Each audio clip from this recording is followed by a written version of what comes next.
अस्सलाम वालेकुम, नमस्कार। मैं आपका भाई फरदीन टाइगर। मुझे आपको कुछ बात बतानी है और बड़ी अहम बात है, बहुत ध्यान से सुनिएगा। आप लोगों के बहुत काम आएगी ये चीज़। मेरे खालू की तबीयत ख़राब हुई थी और मेरे खालू को किसी ने वहाँ पे गाज़ियाबाद से दूर है 15 किलोमीटर दादरी से आगे अशोक हॉस्पिटल पैराडाइज का, मेरे खालू यहाँ से बिल्कुल ठीक गए थे और जाते ही उनको दवाइयाँ दी और उनको बोलने लगे कि इनको आईसीयू की सख्त ज़रूरत है और बिल्कुल ठीक गए थे, अपने पैरों से गए थे। और 40,000 रुपये का आईसीयू है और 9,000 रुपये रोज़ की दवाई होगी। तो हमने वहाँ पे उनको एडमिट करा दिया और बाद में 3 दिन में उनकी ऐसी हालत कर दी, कुछ पूछो मत। चौथे दिन में कहने लगे यहाँ पे ऑपरेशन करके एक सांस की नली डलेगी और उसके ऑपरेशन के आप 1.5 लाख रुपए जमा कराइए। तो मेरे खाला ने फ़ौरन जमा कराए। 35 दिन तक ये सिलसिला चलता रहा। 9,000 रुपये, 10,000 रुपये, 12,000 रुपये की दवाइयाँ वहाँ पे बोलते रहे और यहाँ पे हमारे फैमिली पूरी बैठी हुई थी।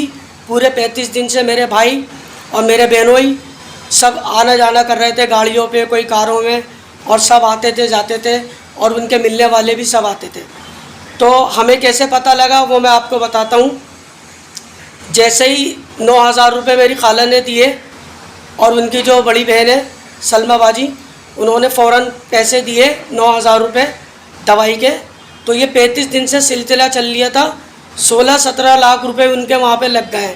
तो आखिर में हमें कैसे पता लगा, हमसे यही कहते थे आप तसल्ली रखो, आपका मरीज़ जैसे आया था वैसे अपने पैरों से जाएगा।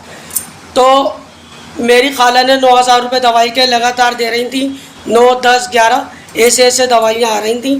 जब उन्होंने 9,000 रुपये दिए और उन्होंने दवाई की थैली निकलवा के ऊपर पुछवाई तो वो एकदम चली गई। दिल नहीं माना कि मैं होके आऊँ, मियाँ को देख के आऊँ।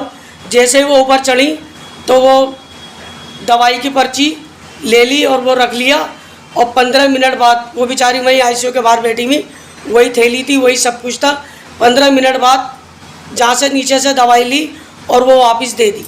तो ये 35 दिन तक ये सिलसिला चलता रहा और हमने किया हमें अब इलाज नहीं कराना, आपकी बड़ी मेहरबानी होगी, हमारे मरीज़ को डिस्चार्ज कर दो, जाने दो, छुट्टी दे दो।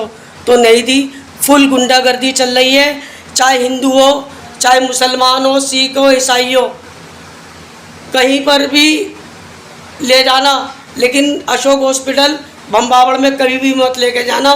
वहाँ पे यही हाल सबका कर रखा है। अगर मेरी बात पे यकीन नहीं है तो आप वहाँ पे जाके देख सकते हैं, वहाँ के मरीज़ों से पूछ सकते हैं और उनके रिश्तेदारों से, उनके मिलने वालों से पूछ सकते हैं।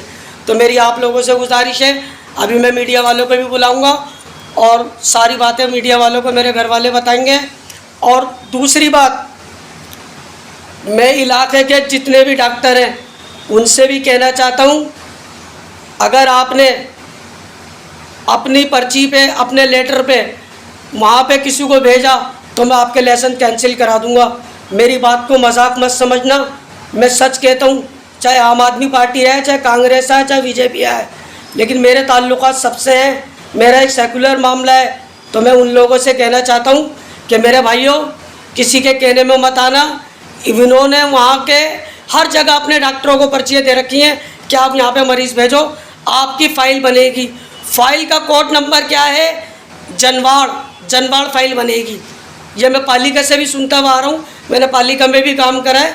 तो मैं आपको बता रहा हूँ और मैं अपनी खाला का, अपने खालू का, उनके भाइयों का शुक्रिया अदा करता हूँ, ख़ास करके सलमा खाला का, उनके हस्बैंड का शदाब खालू का और उनकी पूरी टीम का। सेलमपुर से सब लोग आए मेरे मिलने जुलने वाले, और सेलमपुर के जितने भी सलमा बाजी के देवरों का और उनके भाइयों का, शदाब खालू के भाइयों का, सबका मैं शुक्रिया अदा करता हूँ। उन्होंने हिम्मत मानी। वहाँ से तो कोई मरीज़ को ला भी नहीं सकता, इतनी वहाँ पे उन्होंने वो कर रखी है। लेकिन हमारे सब लोग वहाँ गए, उन्होंने वहाँ से मरीज़ को लाए। फिर हमने अपने खालू को प्राइवेट में कोई दूसरे हॉस्पिटल में एडमिट कराया। जब मेरे खालू आएंगे उनकी भी वीडियो मैं आपको बनवा के भेजूँगा। तो मेरी हाथ जोड़ के रिक्वेस्ट है कि अपने मरीज़ों को बम्बावड़ मत लेके जाना। शुक्रिया।